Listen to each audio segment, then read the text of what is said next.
I think it's undoubtedly true that when you give one individual or a small number of people a huge amount of power without proper accountability, things go wrong.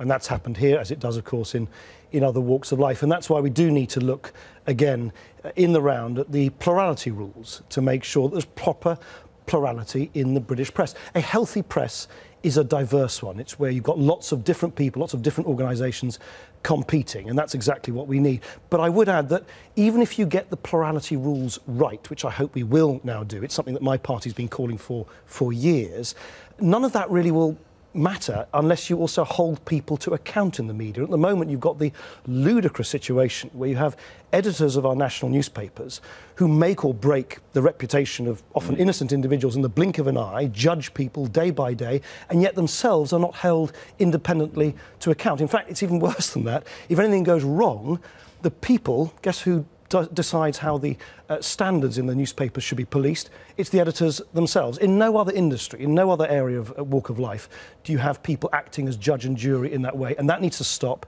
That needs to change. So let me be clear about the plurality issue, because this would presumably require sort of percentages and stuff. It would have to be enshrined in legislation. Would you be prepared, will you be sitting down with Ed Miliband, for instance, who's called for the same sort of thing, and working out legislation on this? Well, as I say, my party's been calling for a long time for a change. Let me give you one specific... Sorry, but you need a majority of MPs. Oh, very happy to sit with people. The inquiry which we've set up, the judge-led inquiry, will, of course, during the course of a year, produce some ideas about what we should do. And then I think if we can act on it on a cross-party basis, as we did last week in the House of Commons, all the better. But let me give you one specific idea and proposal that I would make. At the moment, you can only apply this test of plurality, whether there's enough diversity in our media, when you've got a business transaction which you've got to examine.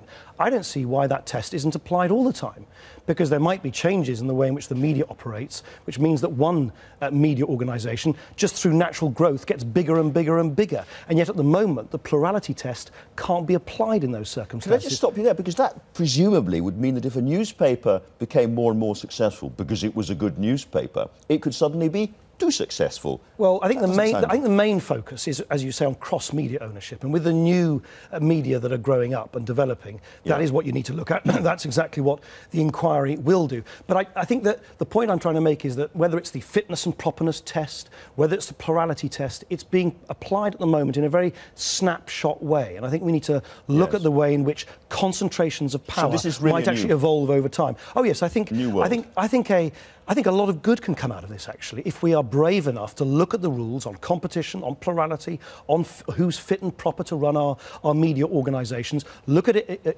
as a whole, allow the inquiry independently to make recommendations, because you don't want politicians to be in charge entirely of these decisions.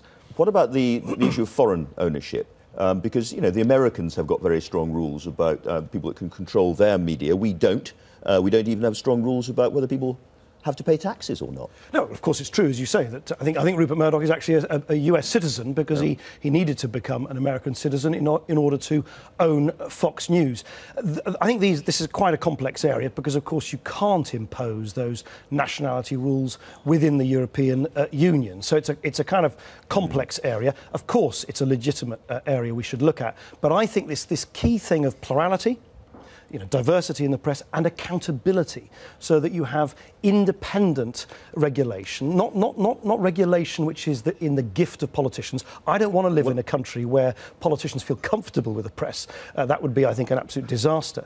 But nonetheless, one where you have independent regulation. But that is very, very difficult, because here you're taking a different line than Ed Miliband, for instance, who says he wants a continuation of self-regulation in the press. You're saying, no, it should be statutory regulation. And I think what a lot of people can't see is how you can have a statutory system that is properly outside the purview of politicians, that politicians can't get at and therefore get at the newspaper. Let's look. Every time there's been a crisis in different pillars of the establishment, the response sensibly has been to give more power to people who are independent of those people who got into trouble. When the MPs got into trouble because of the expenses, what's been the response?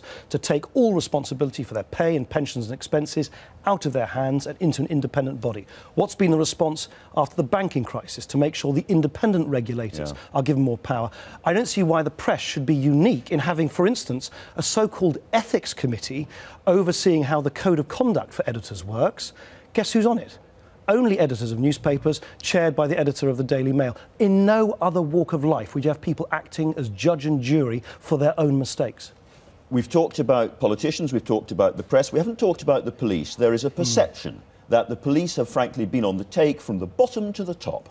Are you worried about that? For instance, the Well, of course, I'm incredibly worried about that. I mean, I have to say, I think from the public's point of view, the fact that the public, their cynicism in politicians or the press might have deepened is perhaps not entirely surprising. I think when the public starts losing faith in the police, it's altogether much more serious, and we really are in, some trouble. And that's why I think it's very important that the Commissioner should answer the questions which have been put to him by the Home Secretary and answer them very fully.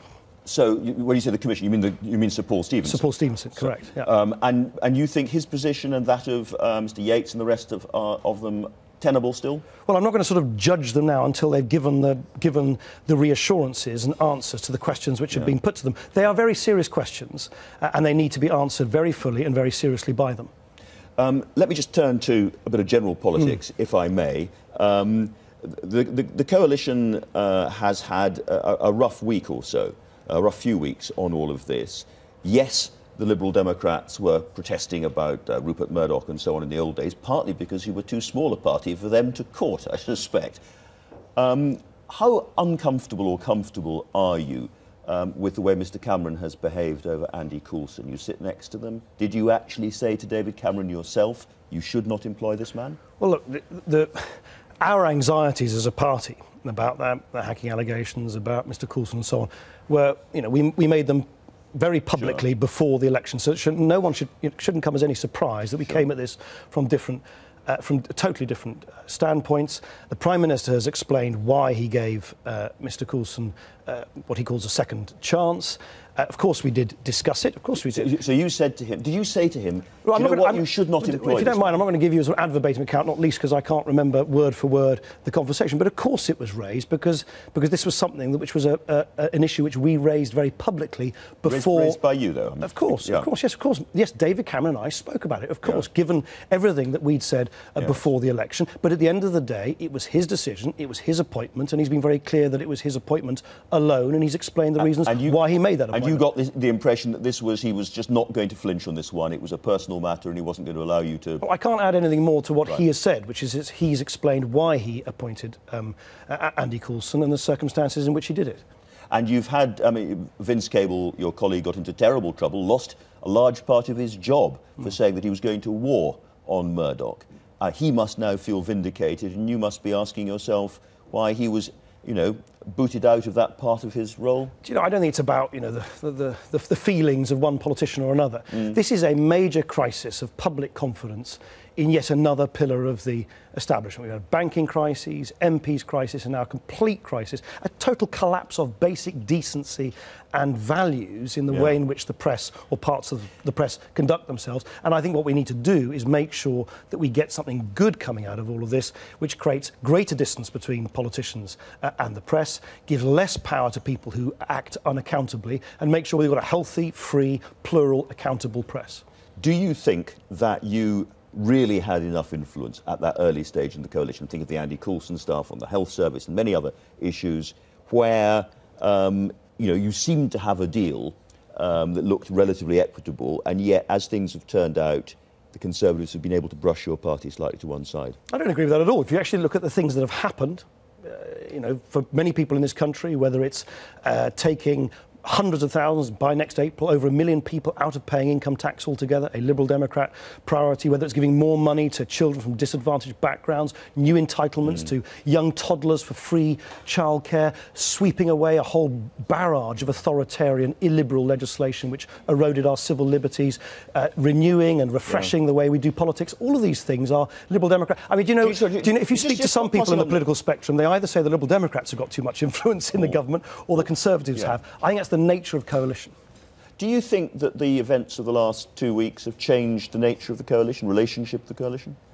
I think it's changed fundamentally the way in which the political class and the media class will interact with each other, and hopefully it'll create much greater transparency and accountability in the way in which that happens. It really cast a spotlight. You were charmingly on a very, not answering quite the question I asked you, which was what about relationships inside the coalition? Has that changed? Look, relationships inside this government, as in any government, evolve all the time. But what has happened over the last 2 weeks changed it? Over the last 2 weeks, I think a sharp spotlight has been cast on a very murky part of the British establishment, the interaction between politicians, the press and the police. And I'm a liberal who passionately believes in transparency, accountability, openness, and I think that is now being improved, or will have been improved, because of the events over the last 2 weeks. And you are prepared to, from where you are standing, those relationships, the summer lawns that we were hearing about, the Conservative Party, Rebecca Brooks, the Murdochs, the Labour Party, Rebecca Brooks, the Murdochs. That was unhealthy. That had to change. Yes, I've always been a staunch critic of what I thought was the tendency of the two larger parties, the Labour and the Conservative Party. And by the way, the Labour Party did this ceaselessly during their time in power, to constantly sort of fall to their knees obsequiously towards very powerful vested interests in the media. That I hope will now change. But can I just add one thing? If anyone had any doubt about the fundamental judgment of this coalition government, of Liberal Democrats and the Conservatives, to deal with another big crisis, namely the crisis in our public finances, just look at what's happening across the Channel. I was about to ask you about this. It's very important, this. Look at what's happening in the United States about the wrangling on the debt ceiling there. I wish it were otherwise. I wish we didn't have to take a lot of these difficult decisions. But surely there can be no one left now who agrees that the fundamental decision, which was the biggest decision of all, which this coalition government took, that we needed to yank the country back from the precipice and into an area of greater economic safety, was the right one to take last year. If the Murdoch story hadn't happened, we would be talking about nothing except what was going on in the Eurozone and in America. Yeah. How worried are you that we are on the edge of another really serious world financial crisis? I'm incredibly worried. I think the gravity of the uncertainty in the United States, which is basically a product of political gridlock, and the growing fiscal crisis, sovereign debt crisis in the Eurozone, is immensely, immensely serious.